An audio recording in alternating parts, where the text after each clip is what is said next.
All right, well, it is 3:30, so I'll take advantage of just a minute or two here to introduce myself and say thank you to everyone who is participating today. This is one of our regular series of workshops called Data Bites that we host on Wednesday afternoons, usually covers some topic regarding a data management topic or a software tool.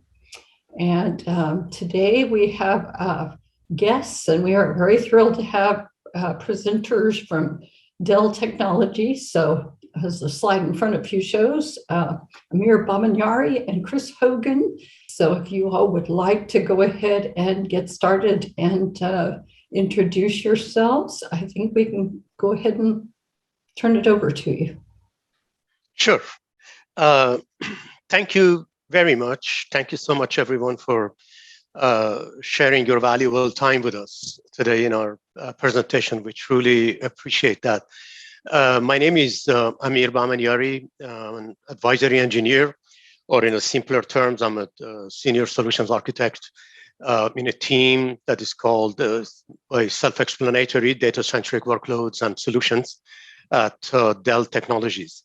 And I have my colleague with me, Chris Hogan. We both work as a in our team, and we will be spending this coming up 1 hour on a topic that we selected. We thought it's very relevant to the conference objectives, and we chose unsupervised learning, probably less discussed than supervised learning out there in the public. And specifically, our focus will be on improving the other unsupervised learnings, and we call it expectation maximization clustering algorithm. And we will be going through as much detail as possible as time permits, and hopefully we'll be able to answer some questions. So the agenda for today basically is that once we get into, Chris is going to take us through AI and machine learning customer experiences we are having at our Dell Technologies and our relationships and everything.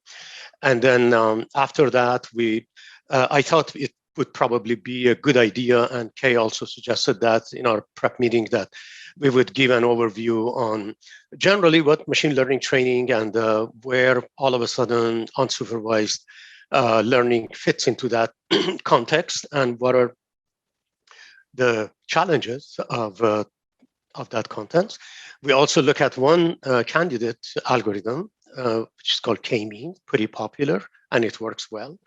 But there are rooms for improvements, in that. And this is why we chose to talk about expectation maximization, which is an extension or an improvement into K-means. And we will be talking about the details. At the end, we will show you a live demo on my laptop. It's an actual source code that we will run it, and we will feed it with data, with unlabeled data. And then we let it run about 3 minutes, 1,000 iterations, and we will look at the output and see how expectation maximization algorithm was applied to cluster them, to draw boundaries amongst these points. Prior to that, just for a refresh, just in case, I know this is an academic crowd, so we all know about the probability and the statistics fundamentals, but I would only mention a few vocabularies that would be used throughout the explaining the algorithm. So for now, I would like to have my colleague Chris Hogan. I'm going to stop sharing, and he's going to share his screen and take us to.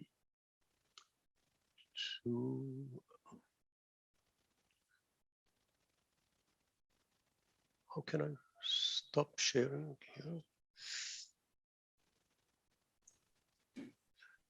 Do you see the toolbar? It should be at the bottom of your screen. Yes. I got it. Got it? Chris, yeah, Chris, please go ahead. Sorry. Very good. Hey, everybody. My name is Chris Hogan. I'm not putting my camera on just because it tends to mess up the audio sometimes when we're trying to do a whole lot. So anyway, let me just introduce myself and how Dell fits into this ecosystem and this marketplace, and I will get out of the way so you can hear the stuff that you're here to listen to, okay? So our jobs are to essentially help our customers succeed deploying advanced analytics and AI technologies. And it's an interesting time to be in this space because, you know, we've been in this emerging technology space for, I've been here on the same team for about 10 years, and this is about as explosive as a marketplace as we've seen in that time. Vendors popping up all over the place saying they can do all these different things. And at the end of the day, our customers are dealing with a lot of choices. And what we like to say is paralysis by analysis. Too many choices, too many options. What should we do? And so the complexity of deploying these things, which is they tend to be doing for the very first time, or that's when we're at our best, essentially, is when they're doing this for the very first time. It can take quite a while to set something up, to prove the value of it, to succeed, and to put it into production at scale. Okay, they're dealing with speed and performance issues, doing these new things. And obviously, they're dealing with expertise issues. Data scientists are hard to come by. And there's all kinds of different roles and responsibilities within the framework of deploying these kind of technologies successfully within, you know, enterprise and corporate and even, you know, higher education institutions, public institutions. There's a lot of different roles and responsibilities that are involved, and it's a lot more complex than it ever used to be. So for that reason, a vast majority of projects fail before they ever get to production. So that's what we're really trying to help alleviate, right, and help our customers navigate through all of this kind of gauntlet of roadblocks and obstacles. We have a number of different validated solutions and offerings out there. I'm not going to delve into all those things. I'm not going to try to sell anything today by any means. Where, you know, my role is more of a business consultant than it is to do anything else. And so we help all along the way from use case development through hardware design and configuration. So anywhere in between, we do a lot of, you know, TCO and a return on investment analysis and try to justify the value of projects with our customers, things like that. But at the end of the day, our go-to-market strategy is to simplify things, to help people get insights and extract value out of their data quicker, and really build credibility with our customers through a long history of proven success in project work that's similar to what they're doing. Okay, so we put solutions out there that allow kind of self-service for performance at scale. We offer, consulting services along with the solutions that we offer. And we have support resources like an AI innovation lab where you can take a use case to our innovation lab if you don't have the infrastructure to run it. And we will work, you know, hand in hand with you there. We have a number of different things we can bring to bear, and we have a lot of different partners in this space, and that's an ever-changing ecosystem. So we do the work to decide, you know, who we think is the best to breed in all the areas of the ecosystem, and hopefully, you know, our customers trust that, you know, once we've done that, maybe they don't have to do all that work. Okay. So let's see if I can bring this back to what Amir is going to talk to for the rest of the day. Okay, so, you know, we're in higher education here, most of us, right? So we're going to compare the AI, the hierarchy of needs of an AI project to Maslow's hierarchy of needs. Oh man, I'm gonna not say when that was first developed because I'm probably going to be wrong, but quite a while ago. Let me build this out real quick. And so just like you need shelter before you can have self-esteem, you need a use case before you can decide on the hardware. Essentially, that's what this is designed to convey. Okay, so our approach is no matter what a customer comes to us asking about, we want to make sure that we have all of the check boxes, all the boxes checked with respect to all of this hierarchy of needs. And the most important is going to be at the bottom, a use case that can be easily tied to value to the organization, whether that be financial or otherwise, right? And so we do a lot of work to validate technical use cases and tie that to the value for the organization at a business level or at another kind of value metric level, okay? The data, second most important, and that's what Amir is going to be talking to you about. Whether or not you have it is one thing, but whether it is trustworthy and available is quite another. And so there's all types of elements of data that we help our customers look into, not just do you have it, right? And if you don't have it, how hard will it be to get it? The models, that's another thing Amir's going to talk about. What approaches work best. There's all kinds of software tools and frameworks that you can use today. And so understanding what is necessary to answer a specific question is important. And do you have the people with the skill set to use those models, right?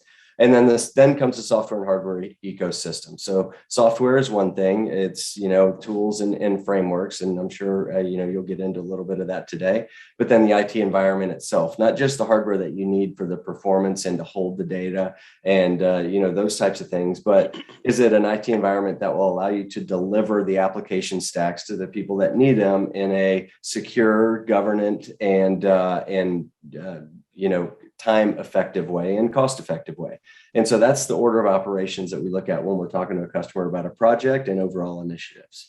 And so with that, I'm going to get out of the way and turn it over to Amir to talk to you quite a bit more about the data and probably some about the models and maybe a little bit about the software. And I appreciate the time. I'm also going to let you know that I would be a primary point of contact for you if you're within Oklahoma State University. If you have needs that Dell can help you with anywhere within the advanced data analytics or AI umbrella. Okay. So thank you very much. I'm going to stop sharing, and Amir, it's all you. Sure. So,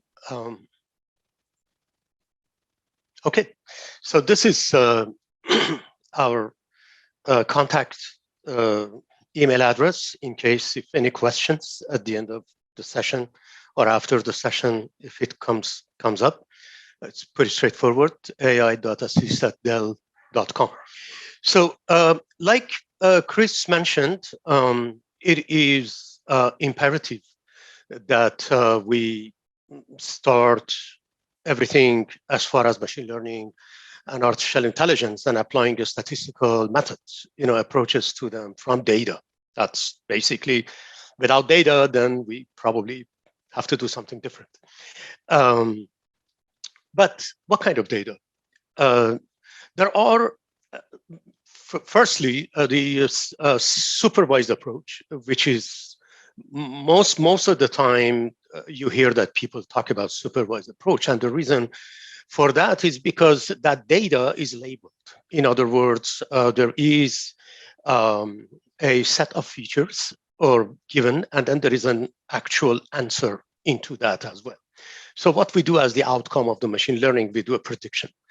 And then we compare the predicted value against the actual value that it's supposed to be. And if it's close enough, if it's satisfactory, then we say that our model has learned adequately and all that. Therefore, for supervised learning, we always apply label data. In what form? In probably, so far, all we know is about the continuous label data, and we also know discrete label data that we will talk about it independently. But basically, as far as the continuous label data is that we look at some historical data, like these blue dots. Maybe a typical classic example you hear it everywhere is per square footage of a house, how much can we predict that this house would be worth 5 years from now, or something like that. Although, maybe we can get the x-axis in this picture as the lot size, but not the square footage. But this is just a typical example of that. And then the objective of this would be to draw a imaginary line, which we all have learned the linear equation in 7th grade and all that, as y is equal to mx plus b. And then we basically calculate and we massage that m, or the slope, what we used to call in the algebra, but here we will call it hyperparameters, which is not one number like y is equal to 2x plus 3, but it would be maybe a array of numbers. Maybe it would be multiple array of numbers. It all depends on what kind of data set that we are dealing with. But the fundamental thing is that the data is labeled. In other words, we have an answer to compare our prediction against. So after we have that hyperparameter formed and we can draw that imaginary line fit into passing through these scattered points, then we can make a prediction, say that, for example, I don't have a data for the point 50. What if it were 50, then we could, just like algebra, we would quickly say that it would be 12. Same exact same thing, but beyond 60, which is the future, or performing predictive analytics, basically beyond the historical data that we have. So that's about continuous. There is some kind of sequential, some kind of historical continuity into that data. But not all data, labeled data, are continuous. There is also discrete data. 1,000 people take pictures of their dogs and cats, and all that, and then they bring it to us. They all have been taken very independently. And so we would gather that data maybe in the form of, not in the form of x dot comma y, like the label continuous data, like in the previous example, but maybe pictorial, maybe a picture of a cat and a dog, and not cat and one dog, maybe multiple of cat dogs. Maybe there are other objects in the picture, like somebody's arms, as you see in that picture of that. These are discrete. Basically, they have been taken independently in different time at different times. So in the first example, for example, the applicable approaches in our machine learning, classic machine learning, is linear regression. And the linear speaks for itself. Objective is to draw that line, that red line. And then imagine it that it would go all the way to infinity, and then we can put any point beyond it and say, okay, if it were here, then the value of a house would be that much. So, but in discrete, for example, we would be classifying things, So we would look at all 1,000 pictures, for example, that are given. And then after we train our model, then we basically would say, whatever comes in next, it would either be a cat or a dog or maybe other objects, depending on, what we are trying to train our model with. And then if we give it a picture that it has not seen, we are hoping that with some good accuracy, at some point, it would say that it's a dog, or it's a cat, or somebody's arm, or none of these, or something like that. So this is good. There are very well-defined approaches. We've been doing this. I was a student in the late 80s. I was doing my thesis on those days. And the concept of backpropagation and the forward propagation was just about being introduced by Jeff Hinton, I believe, in University of Toronto. And then nowadays, it is a standard approach to use those ways of massaging the trained model using the mistakes that we make. So, for example, if we give it a picture and then it's not exactly telling us that this is a cat, we can calculate the error, or mean square error, typically in our machine learning approaches, in our classification algorithms, and then say, okay, I'm like this far from the fact, so let me go back propagate, and then go and massage my connectivities, my weights, in my model, or the parameters in the hyperparameter, make them a little bit more accurate. Add a one, minus, maybe subtract a one, and then try it again, and hopefully, we would get closer to. So this is very well defined. There are methods of optimization. In order to optimize that, going back and forth, we have optimization methods such as stochastical gradient descent, or Newton method, or the other approaches, in statistics. And eventually, we will keep doing that till we cannot improve the model anymore, and then we raise the hands of the model and say, here is the winner with 97% accuracy. In that, now give it a new picture that it has not seen, it would tell you if it's an arm or a dog or a cat. So this is good. So this is all very well defined. How about if we are given points like this? No label. Bunch of gray points have been gathered and given to us in a data set. They are not telling us where they came from. They are not telling us, we only have values, yes, of course, but when they're not telling us what processes generated them, how many processes generated them. And and there is no truth into it. We don't have any labels into them. We don't know which gray means what and what the other gray means what, like our cat and dog and our house prices and all that. That's where the unsupervised learning comes into help us. And we will, in a way, we will be doing predictive analytics. In a way, we will be doing classification.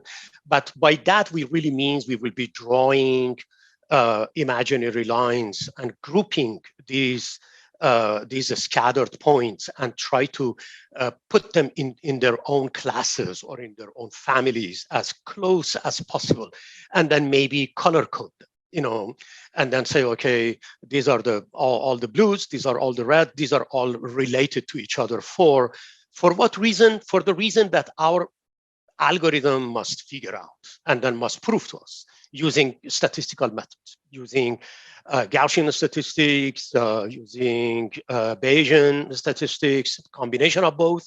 In our case, in our expectation maximization. So the topic of the conversation today would be focused on unlabeled gray. You're going to be seeing this picture many times.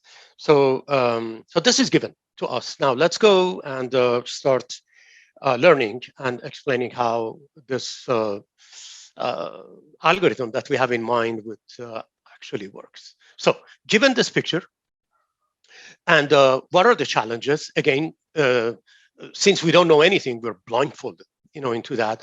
Even if we, even if we list them along an X-Y axis, like this, we would clearly see challenges. We would see that there are a lot of overlapping points in the middle.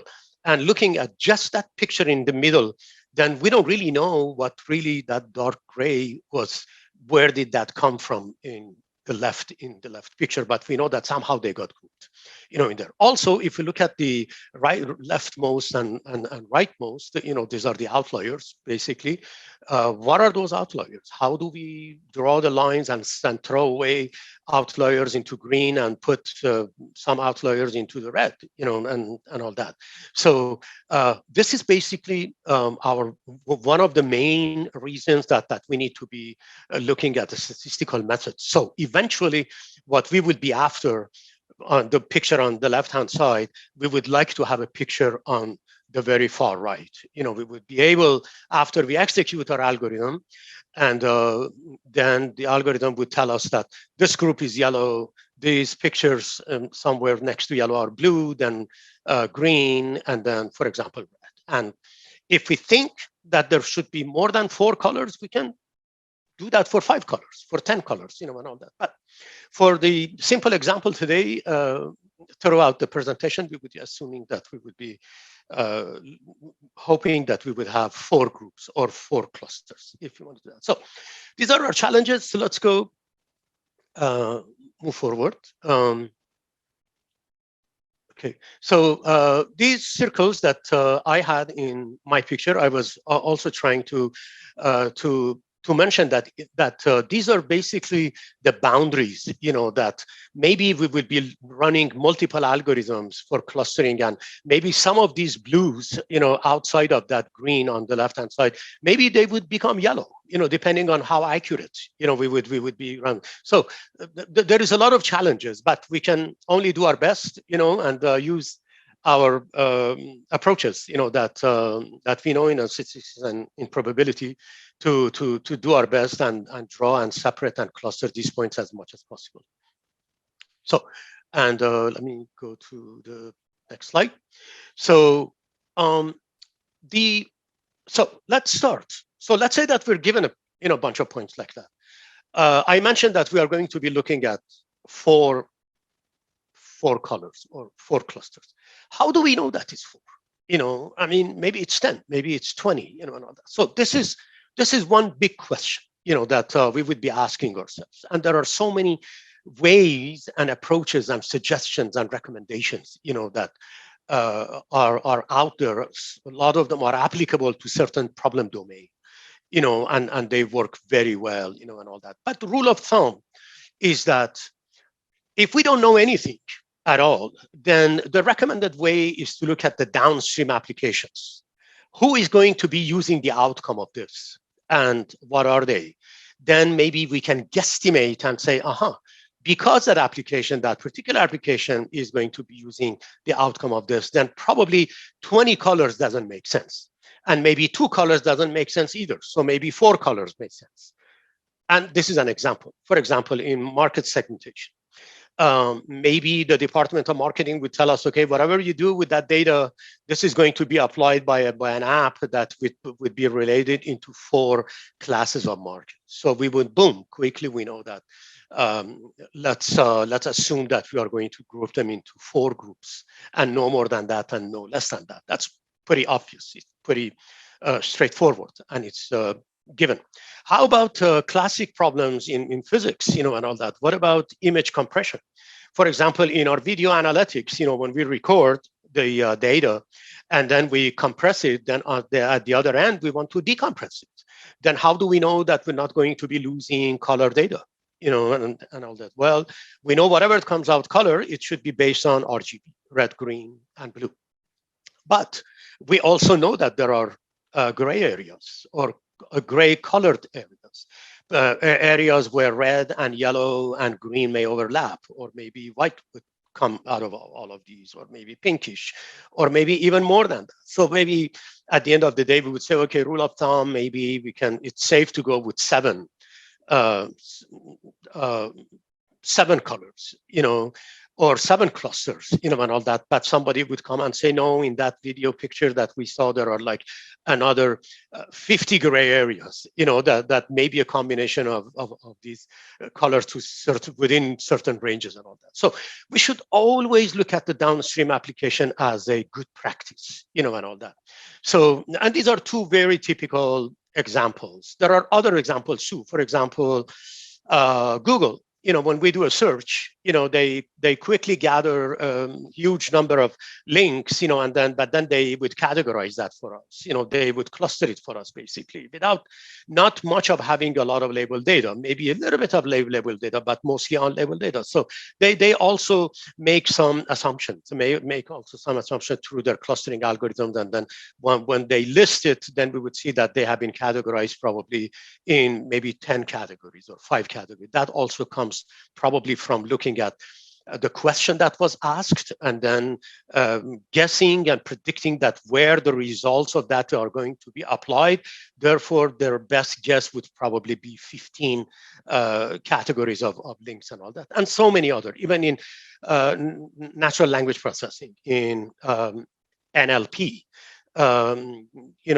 As words are coming in and all that, we probably only know a few factual, about that. But in order to classify a word to be used later on in conjunction with another word to make sense out of the partial words, and all that, we still need to be able to intelligently and smartly draw boundaries, amongst these incoming words, and all that. Many more examples.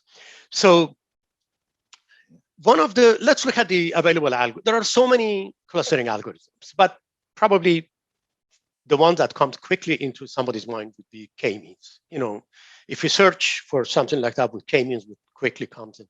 K-mean is a very straightforward, simple clustering algorithm that would be only taking into account mean and standard deviation. Only 2 parameters, and then it calls it a centroid. So it would start something like that, just like we are given a bunch of gray points, and we don't know how to group them and all that. It's a little bit of giving an idea to us that these groups, when we drew them, they got partitioned into 2 classes, and all that. But what are the boundaries? What about the ones that are right in the middle, maybe on the overlapping, like we discussed below and all that? So let's do it intelligently and draw lines around them and then color them, maybe red and blue or something like that. So what do? We define 2 random centroids or 2 random points in pretty much a little bit far from where the center of mass of these points are, and then start calculating the distance of every single point of this gray collection from both of them. And every point, of course, will have two values, one to the left and one to the right. And then we would put the closest one into a list. So we will put all the points that are closest to one centroid in one list and all the points that are closest to another centroid in another list. And all of a sudden we say, aha, so those points on the left-hand side, as we see, are the closest to the red one. And then those points at the bottom are closest to the blue one. Now we ignore the previous centroids and we calculate new centroids. We calculate again mean and standard deviation for the red, and we assign it there. As you see, the location has changed. And then we calculate the mean and standard deviation for the right. And then as you see, the location has changed, and we repeat the algorithm. And we keep repeating this process till this blue and this red points get closer and closer and closer and closer till they both basically be included into those subclasses or those clusters. And theoretically, we say, okay, we cannot do any better than that, because if we push it, then the centroids are going to get out of the red group and go to far left, or maybe blue one to the far right, etc. So this is k-means. And as I said, the fundamental statistical factual is based on relying on mean and standard deviation. And it's good, but probably not, in certain applications, may not be as accurate as we want to be. We think we can do better. So what do we do? So I think we already talked about the limitations of k-mean. It does not very well cover the blur boundaries, and the spikes, and also the centroids are bound into only two parameters. And in some time, in some presentations, I hear that that is mentioned to be a hard assignment, which means when we calculate a point, we would say, yeah, it either belongs to blue or it belongs to red quickly, and we do not look at anything in between. So it's either 0 or 1. Does it belong to blue? 0 or 1? 1, yes. 0, no, it doesn't. But we don't say maybe, maybe not. So the objective of improving this is look at the gray areas between 0 and 1, and then look, and that quickly rings into our mind that we will be looking at some probabilistic paradigm. So so that's hard assignment. And now we need a method that would improve all of that. And there has been many approaches, but one very popular approach is that produces excellent and reasonable to excellent results and accuracies is calculating the likelihood of, for example, given distributions or those k centroids, and then say, okay, now that I know that this point may belong to this centroid, but what is really the likelihood that this centroid is really the one that point came from? So it's like a reverse question. And we would be looking at that. And if we have so many of those centroids, then we repeat this that probabilistic algorithm against all of them, and then we choose the one that produces the maximum likelihood. Or and we would talk about what really we mean by likelihood versus probability. So we have two steps, and in our algorithm. One is based on the Gaussian the distribution probability calculation density function. Another one is using Bayesian statistics in order to calculate the posterior of those probabilities that we calculated in the first step in the Gaussian approach. That only took mean and standard deviation, and it performed the calculation. So by that we mean we will be looking at something normal distribution like this, or Gaussian in general, with mu mean in the middle, and then the standard deviations to its left side and right hand side, all the way to the outliers, all the way to the right or to the middle. We're all familiar with that. Just to refresh your mind, throughout this, we would be looking at mean. Mean, basically add them and divide them by their number. You know that. Variance, find the difference between any given observation, and the mean, the target mean, and then calculate the error, the differences, and they're divided by also their number. And note this is n-1 because we want to eliminate the bias. So in case if we have only one sample size is only one, we don't get stuck into that. So this is why we put n-1 to calculate the variance, and then the square root of the variance would be our standard deviation. Nothing less, nothing more. These are basically the parameters that we will be using in our calculation. And then we will be talking about probability versus likelihood. Probability, we relate that directly to Gaussian probability density function calculations, and we will be looking at it. And versus likelihood, as I just described, it would be going backwards, using Bayesian posterior calculations, using the prior values, which would be fixed in our algorithm, and we would talk about that, and then calculate the posterior, which basically a relative fraction of how well is this distribution doing with respect to the others.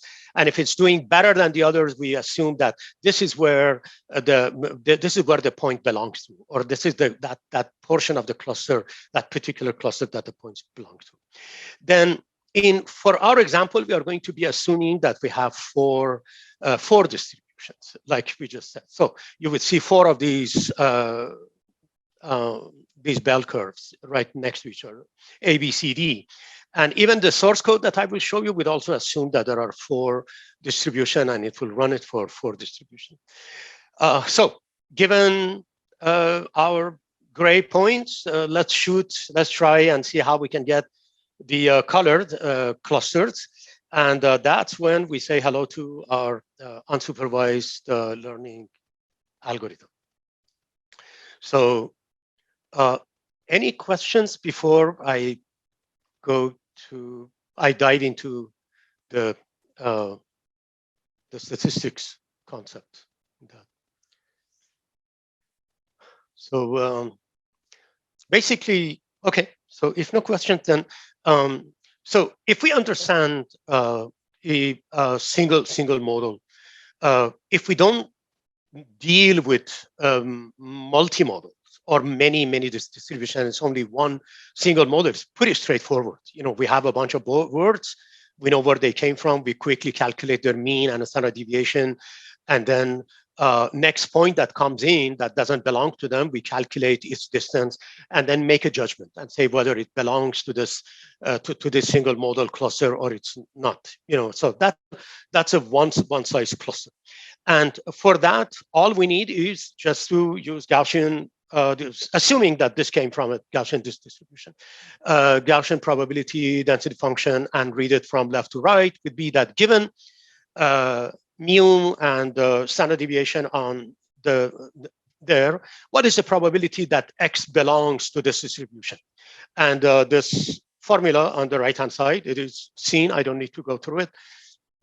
We would just plug in the standard deviation, we plug in the mean and the value of X, and then we calculate the probability. It should be between 0 and 1. So that's pretty straightforward.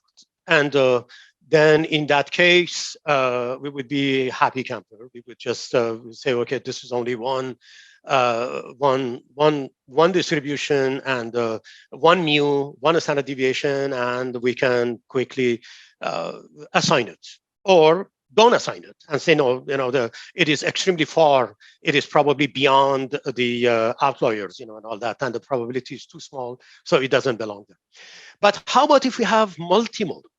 And how about if we would be given that they have come from, for example, 4 possible sources or processes or distribution on that? Then we need to do a little bit of solution challenges. So the very first step, is that we have to make an assumption, like I just said. So let's say that we made the assumption, and the assumption is that we have four distributions, for our example, to make it simple. So just like k-means, we calculate centroids, and we calculate random means. And so we would be initializing random means. In this case, would be, for example, mu1, mu2, mu3, and mu4. And we are hoping that mu1 belongs to one distribution, mu2 to another one, mu3 to one, and mu4 to another one. And just like k-means, we also assign random standard deviation. So mu1, sigma 1 would constitute the distribution for our first density function or model. And mu2 goes along with sigma 2, mu3 goes with sigma 3, mu4 with sigma 4. So far, so good. And if there are k, we do it k times. So far, no different. What we don't do like k-means is that when we calculate the probability for these assumed distributions, P1, P2, P3, and P4, we don't quickly hard assign the point and say, okay, because P3 is higher, therefore my point belongs to P3, or maybe to P1, so far, and all that. We go one step beyond that and say, okay, given these probabilities, what would be a likelihood now that P4 is really the one that our observation comes from? So, and that is the observation probability P4, which same thing as we calculated in k-means using the Gaussian distribution probability distribution function, and that we take, and then we calculate something we call likelihood. Likelihood basically technically means nothing but means that after we calculate all these probabilities using the calculation using the Gaussian, then we would go through another round, and we would call it maximizing the expectation. So we did the expectation in our first step by calculating the Gaussian probabilities. We have it in hand. Now we are going to be maximizing these likelihoods of which one has the maximum likelihood that this is where the point actually comes from. And for that, we would be applying Bayesian posterior statistics. And there was a question earlier before the meeting started that somebody had asked that question, and the answer to your question is yes. We would be for the step calculating the maximum likelihood, we would be using Bayesian statistics, basically the posterior, assuming some kind of prior. So let's build this hypothesis and the context and multimodal. Let's say we have A, B, C, D.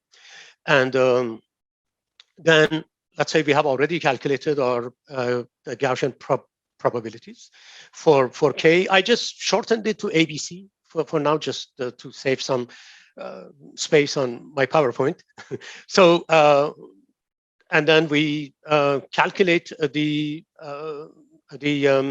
ABC, and then here we basically use the Gaussian distribution for the probability of A, probability for B, probability for C, for every single point.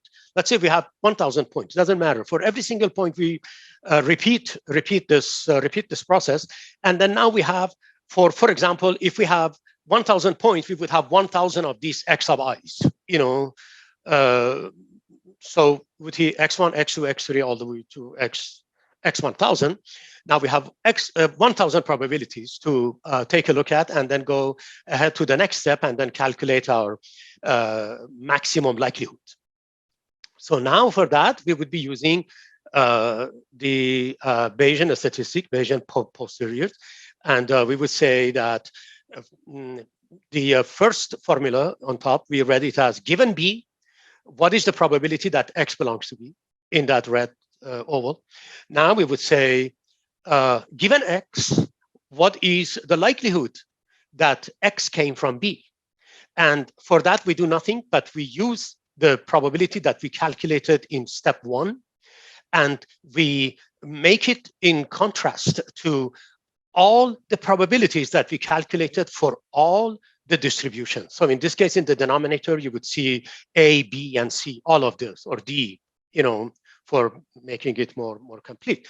But then in this particular example, we are looking at X, and we're looking at distribution B. So we have to repeat it 4 times for X sub I, 1 for A, 1 for B, 1 for C, and 1 for D.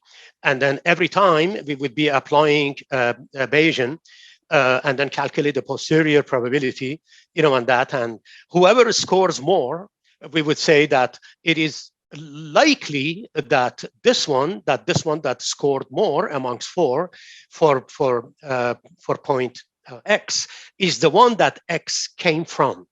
However, we don't do it once. We do it a lot of times, maybe 1,000 iterations, maybe 4,000 iterations, depending on how well and how accurate, and how patient we are. And we will be looking at the details of the algorithm, on that. So that PB, for the time being, please assume that we are assuming that this is a fixed value, just to make the story short and story simpler and all that.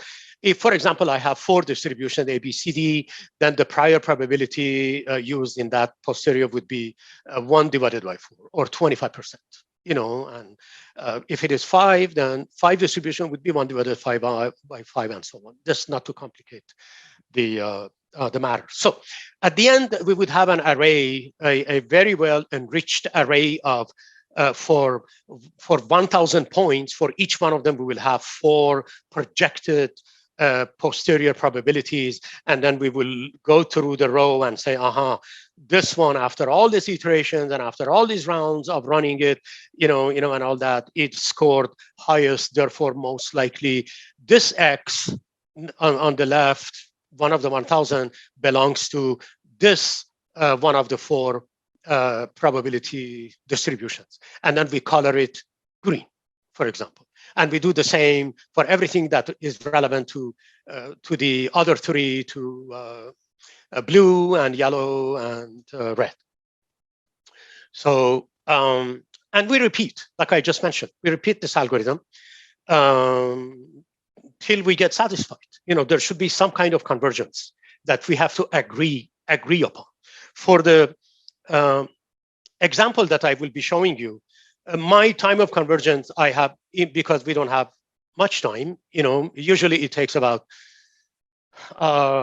18 minutes, to run the actual parameters for the convergence. I made it really short, so it runs only 3 minutes. Therefore, we only have 1 parameter to satisfy, and that's 1,000 iterations. And it would take about 3 minutes. So, so that we also have to come out with some type of saying, okay, stop it. This is good. I'm going to look at the results and see who is red, who is green, and who is blue, and all that. And that's the end of the story. And then we color them. Of course, we color them green and red, and all that. And that's it. That would be overall approach, the statistics behind that. There is obviously more details into that. There are a lot of variations of what we discussed and what we talked about and all that. But for the amount of time that we have, that's probably the depth that we are going through for today. So we talked about why not k-means, and then again, we call this algorithm expectation maximization, which means we calculate the expectation and then we maximize the likelihood that this expectation matches with our objectives, that to soft assign an observation into one of the 4 probabilities. So we didn't quickly assign it to blue or red. We went through 4 possibilities. So we took an probabilistic approach, rather than a hard approach and then quick hard assignment approach. So this is typical pipeline, which we all have seen to set up a demo like that, nothing really different than what everybody else does. We getting the raw input data and we go through certain steps, executing the algorithm and going through the process maybe 1,000 times, and all that. And eventually we will be producing classes, or we will be producing clusters or different colors. Now, I said thank you here, and let me go to my laptop, and this is basically the source code. And if you don't mind, I'm going to run it because it takes about 30 minutes. And while it is running, and then we look at the final result, I will be going through some details of the source code without mentioning anything on Python syntax or anything like that. So let's run the algorithm, and let's make sure that it runs. So we should see some messages here. If okay, so I am basically printing out some outputs, here, which is our input data.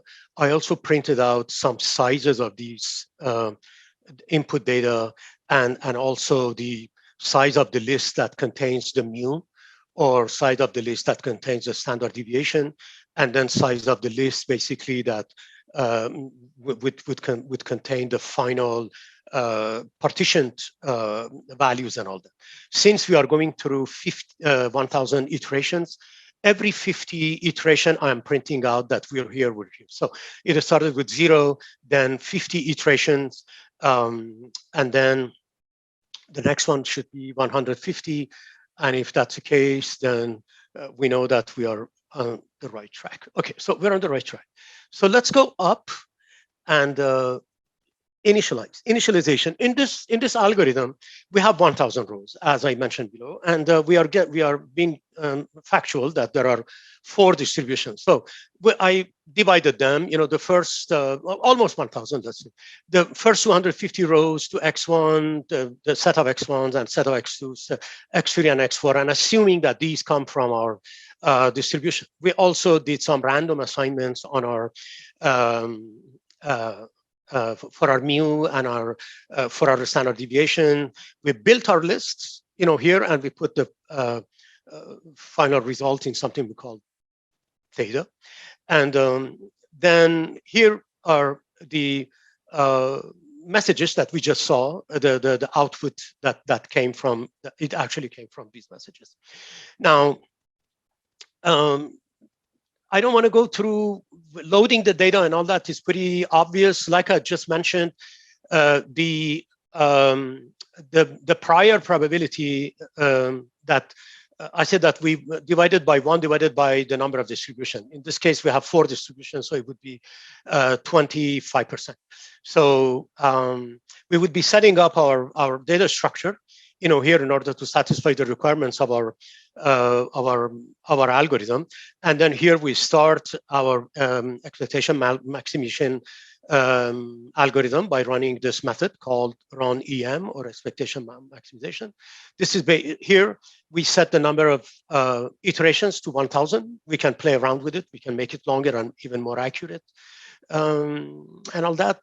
So what do we do here? We basically calculate the Gaussian that I mentioned to you, the probability of x belonging to a distribution equal to 1 divided by 2 times the square root of standard deviation times e to the minus that big fraction. Once we calculate it, then we use it, and we divide it by what we call the factor, which is 1 divided by sigma variation. I need to look at the formula again, I forgot. And then we calculate the likelihood for that particular point and beefing it up into our final array here.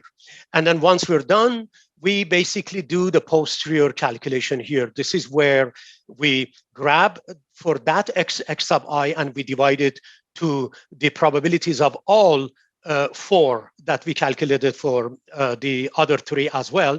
And this would basically be calculation of our final final likelihood. And these are basically, as we go through these iterations, just like k-means, we don't keep the centroids fixed. We keep updating the means and the standard deviation. So as we update our likelihood, we also update our mean, and we also update our standard deviation, and then we go through another iteration and go back again to one more time through this while loop, till we eventually hit the 1,000 iteration. Basically, this is in a nutshell.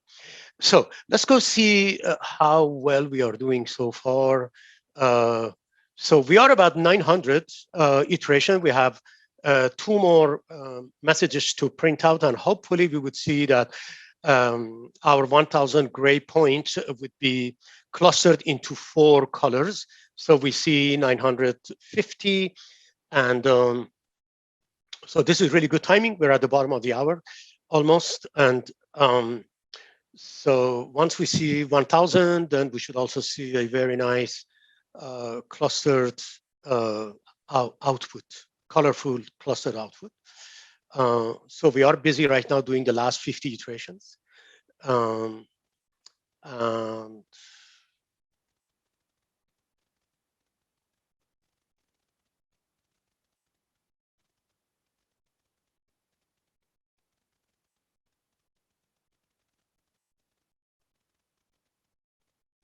okay, so we got the results back.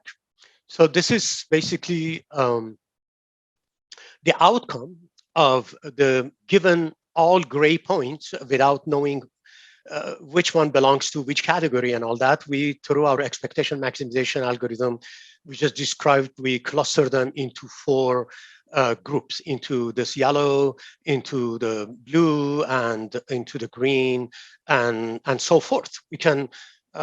We can basically go back up and then change this k into 5, and and add another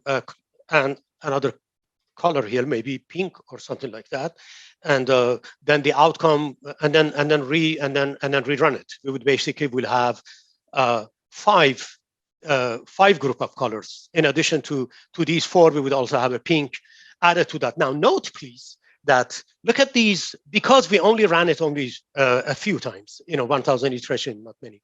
So look at this orange ones, look at these yellow ones.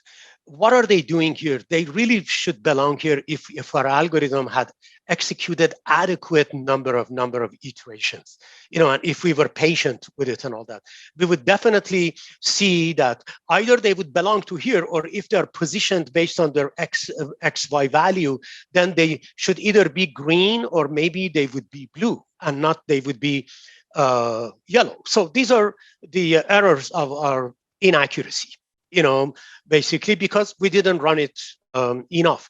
Now, also, there are good reasons, for example, to think of, for example, this guy here, or maybe this one to also be yellow, or maybe this green here to be blue, and maybe this yellow should be green, and all that. So all these questions will be answered by massaging our convergence parameters, and being patient, and give the algorithm an opportunity, a chance to run long enough to eventually come out with the lean and mean boundaries being drawn amongst those points, and then give us a little bit more accurate outcome. But for the sake of the demo and for the time being, I think this probably speaks for itself, and it's probably satisfactory. So I am done with my presentation, and Chris and I are basically done with the presentation. It's the bottom of the hour, and please, if there is any QA questions, let us know. If nothing comes to mind right now, you can also send it to us. Send it to Kay, and Kay will forward it to us, or you can send it to ai.assist@dell.com, and I give you the floor. Please go ahead. So if anybody has any questions, please feel free to either drop them in the chat or mute and ask. I actually have one because, and I just probably got lost, but can you describe the data set? What was the origin of the data set that you demonstrated? Can we describe the data set? Yeah, what was the origin of the data set? Yeah, so in original data sets, I printed it out here. We collected near 1,000 points of the observations, and these, oops, sorry, all the way up would give us about 980 sets. And we randomly created this data set based on some polynomial function. And for each observation, we assigned 2 values, but we don't necessarily use both values in there. So as you see, our final shape would basically be for every single one of these inputs, which is 980 of them, there are 4 candidate probabilities. And we chose the one to think that this observation came from with the one that scored the highest probability. So you can go ahead and use a polynomial. You can go ahead and use any kind of function that it would continuously give you some kind of relevancy, or you can stop it, change some parameters, and rerun it so that they would eventually group into different mean and standard deviation. Because if you get the 980 rows from one, for example, round of running that polynomial, eventually they would all converge into one mean and standard deviation. So you need probably to run it many times, and each many times you need to change some parameters so that the outcome get projected into a different domain. Okay, so this is a synthetic data set. That's absolutely, yes. Thank you. Yeah, I actually borrowed that from Stanford. Got it. Stanford University. As he said, please, if you do have questions later, by all means, go ahead and contact me by email. If you're from, you can reach me because if you registered, you got my email. And I will also be, this recording will be edited and posted to the OSU Library's YouTube channel. So if you care to go back and listen to it again later, it will be available for that. And we thank Amir and Chris so much for coming and for the interesting presentation. And with that, we will wish you all a good evening.